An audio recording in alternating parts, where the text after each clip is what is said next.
Good evening and thanks for joining us. I'm Juan Condi. And I'm Christina Ferrick. It's a day every parent looks forward to, seeing your child get that college diploma. But a family and crew wasn't sure their dad would get to see that day until a surprise phone call. All right, News senior reporter Nate Eaton spoke with the family about that bittersweet day.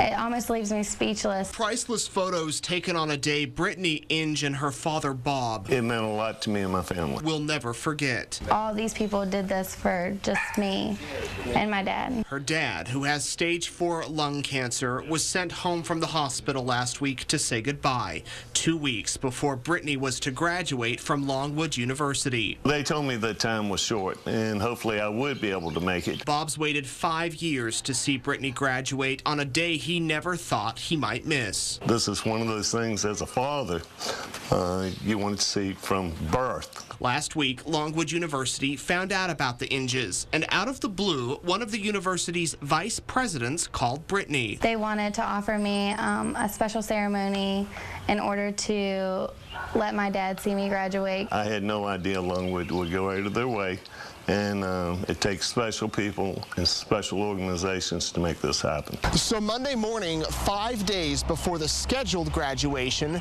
Brittany, her dad, and family members gathered here, and she received her diploma from the president of the university. Everybody was dressed up just as if it was a normal graduation, except there was a lot less people. As Brittany received her diploma, her dad had one thought. I made it. I didn't have to go as long as I thought I was going to have to go. Brittany and her family say they owe everything to Longwood for making a special occasion even more special. I would hope that other universities and other organizations would take heart in this. And the fact that they made like this miracle come true is a once-in-a-lifetime opportunity. And Brittany now has her degree in elementary and middle school education. She's job hunting and hopes her dad is around to see her become a teacher. Back to you. All right, thank you very much, Nate. A car guy. Or a car gal. Or a car gal. Fair enough. Now, the oldest Mustang here is from 1965. You can also see the brand new 2015 Mustangs on the showroom today as well. And there is so much to see out and about. We want to go to 8 News reporter Nate Eaton. He has the best job in town tonight. Nate, what are you looking at right now? I tell you what, one of the most popular displays here at the auto show, I'm standing in front of it. We have a white Ferrari, but that car back there, that is a Viper made especially for Hulk Hogan back in 1994, right? Right, Andrew? We're going to bring in Andrew Neighbors. He is with the DuPont Registry. Tell me a little bit about this beautiful car behind me. What we've got here is a brand new 2014 Ferrari F12 Berlinetta. 0 to 60 in about 2.9, 730 horsepower, and to date, the fastest, most powerful production Ferrari ever built. And I get to go inside and start it. The fastest Ferrari on the planet. I'm going to hand him the mic. You're going to listen to this. I hope I do okay here. This is how it works. Dustin, can you come in here? Show people inside the interior of this car. It is beautiful. We already put the key in. Foot goes on the brake. There you go. You hear that?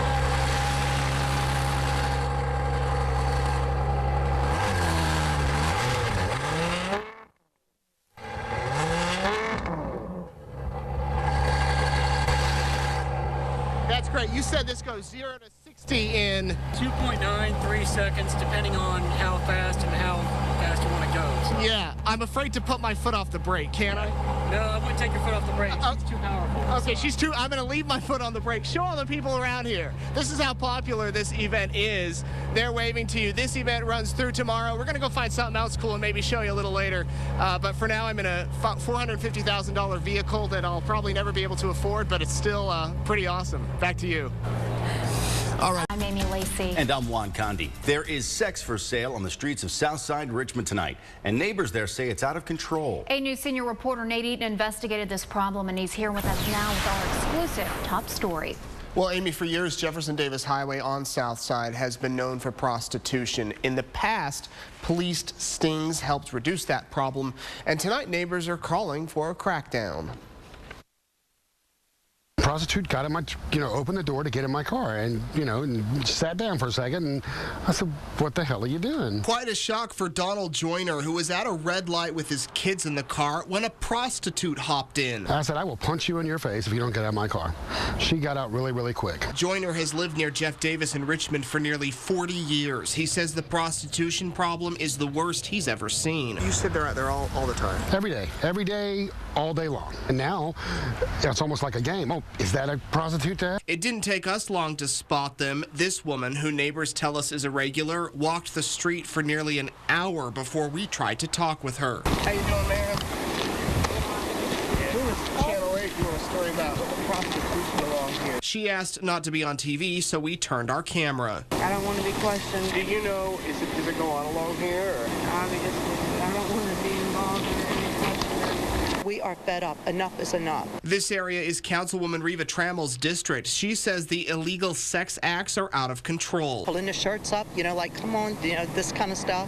It's sickening. You got prostitutes coming into our businesses, talking to our customers right there in our stores. We're not used to this. Trammell is calling for more police patrols, and so are others, before it gets any worse. Something's got to be done because this is bad. I don't have to, I hate explaining to my kids. Yeah, that's one too. Police say they are patrolling the area and working to reduce the problem. Business owners and neighbors say they plan to ask Richmond's police chief about the issue tomorrow at a community meeting. Juan and Amy, back to you. Alrighty, thank you, Nate. Eaton is live now with those details. Nate, it's a developing situation.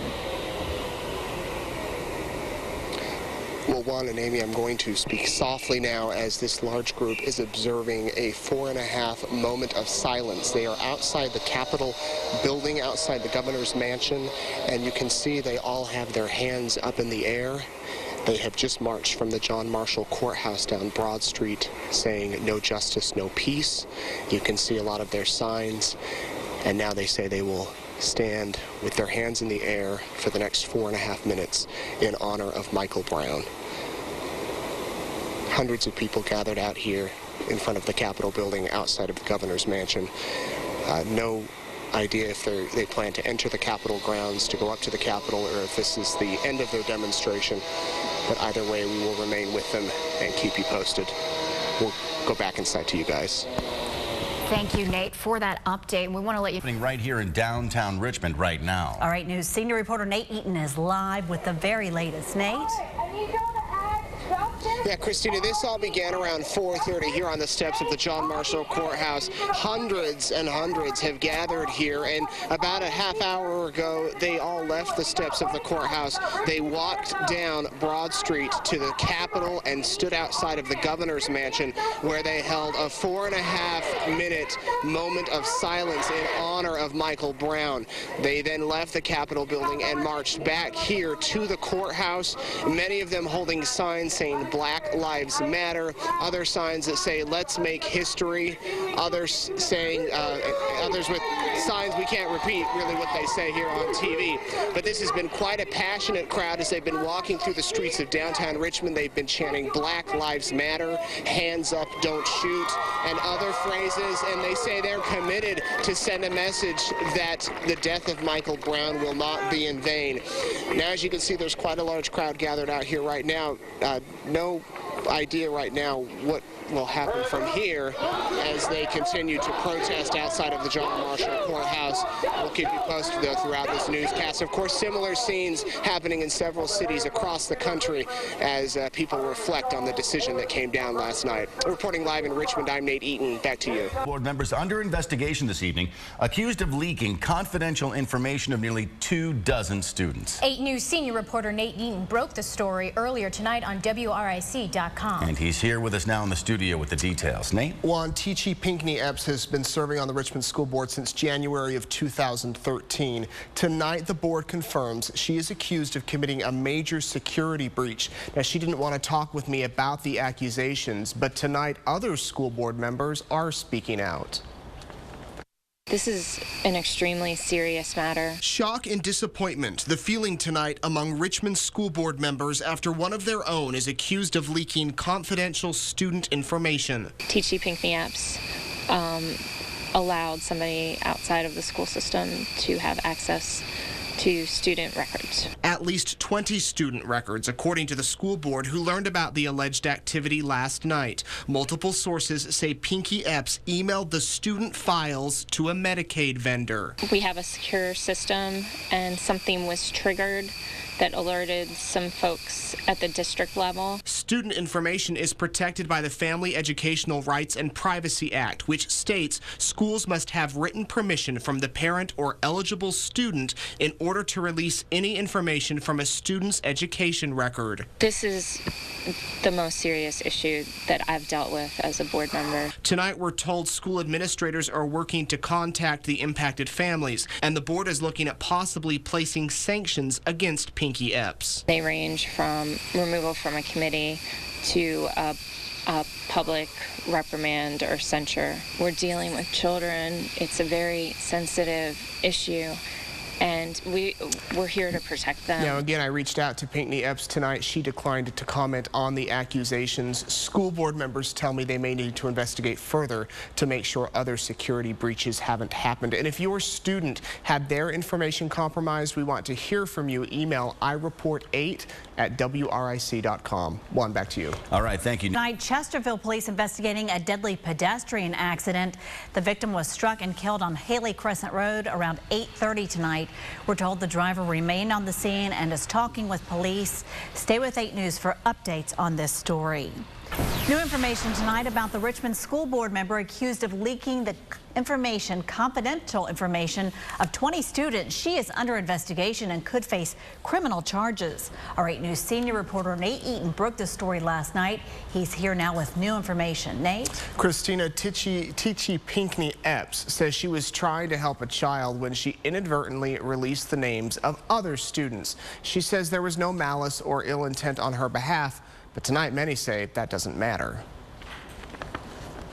It's not the role of a school board member to use that student information and give it directly to a vendor. Even if Teachie Pinckney Epps was trying to help a student, fellow board members say she never should have released confidential information. That's not the role of a board member. Tonight, we're learning the leak happened the week of September 8th. Pinckney Epps, who serves on the board's disciplinary committee, is accused of sending student files she obtained in a closed-door meeting to an outside Medicaid vendor. That contain the student names as well as the action that we were supposed to take. You do not release information that's related to students. Former State Superintendent Bill Bozier says the accusations are serious and Pinckney Epps could face criminal charges. That's because student files are protected by the Family Educational Rights and Privacy Act, which requires parent permission to release information. What would you do if a staff member released confidential information to a third party? They'd be terminated. So why should there be any other standard for those who are elected officials? Board can't fire Pinckney Epps, but she can be censured, reprimanded, and removed from committees. We do have a disciplinary committee meeting coming up, and she is not going to be part of that meeting. Now, parents of those students who were impacted by the leak are being notified this week. The school board plans to discuss and possibly take action against Pinckney Epps at their next meeting. Pinckney Epps did not want to go on camera tonight, but she tells me she has assumed responsibility for what she's calling a mistake. Juan, back to you. All righty, thank you, Nate.